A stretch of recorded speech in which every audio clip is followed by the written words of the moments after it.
ठरलं तर मग मालिकेच्या आजच्या भागाचा विशेष रिव्ह्यू, नवे खुलासे आणि धोकादायक सत्य. नमस्कार प्रेक्षकांनो, ठरलं तर मगच्या आजच्या भागात अनेक मोठे खुलासे झाले, ज्यामुळे मालिकेचे संपूर्ण रहस्य आता महिपत शिकरे या एकाच व्यक्तीभोवती केंद्रित झाले आहे. मधुभाऊंचा इशारा, डीएनए रिपोर्टमधील गोंधळ आणि प्रतिमा हत्यांच्या अपघाताचे सत्य यामुळे कथानकात मोठा स्फोट झाला आहे. अर्जुन अत्यंत तणावात सिटी हॉस्पिटलमध्ये मधुभाऊंना भेटायला जातो. मधुभाऊंची तब्येत ठीक नसतानाही तो त्यांच्यासमोर सायलीचा लहानपणीचा फोटो ठेवून, ही सायली आहे का असा प्रश्न विचारतो. मधुभाऊ डोळ्यांच्या इशाऱ्याने सांगतात की तो फोटो सायलीचा नाही. अर्जुनला या उत्तराने धक्का बसतो. म्हणजेच लोखंड्यांकडे असलेल्या बबली लोखंडेचा फोटो सायलीचा नाही, ही मुलगी दुसरीच कोणीतरी आहे. या गोंधळात चैतन्य अर्जुनसाठी डीएनए टेस्टचे रिपोर्ट्स घेऊन येतो. रिपोर्ट पाहताच अर्जुनला धक्का बसतो, कारण रिपोर्ट निगेटिव्ह आलेले असतात. अर्जुनच्या लक्षात येते की बबली लोखंडे मॅच झाली नाही.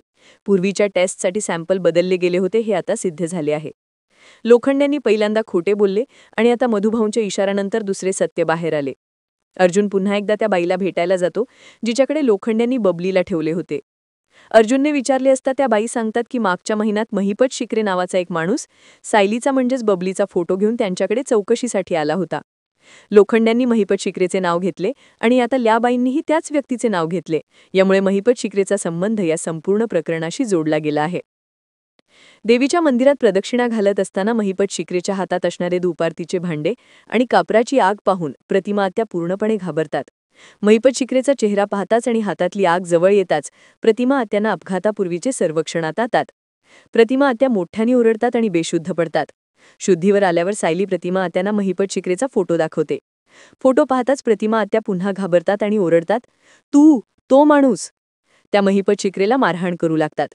रविराज सर अर्जुन आणि सायलीना शांत करतात. रविराज सर विचारतात की महिपत शिकरेला पाहून त्या इतक्या का घाबरल्या. प्रतिमा आत्यांच्या मनात अपघाताचे दृश्य उभे राहते आणि त्या मोठ्याने अपघात हा शब्द उच्चारतात. यावर रविराज सर संतापून म्हणतात, जर या अपघातामागे महिपत शिकरेचा हात असेल तर मी त्याला सोडणार नाही.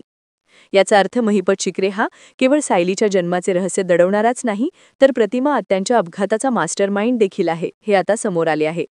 या सगळ्या गोंधळात अस्मिता सचिनला पनवेलमध्ये पाहिल्याच्या संशयाने खूप अस्वस्थ असते. ती दिल्लीला जाण्यासाठी घाई करते, पण कल्पनाताई तिला थांबवण्याचा प्रयत्न करतात.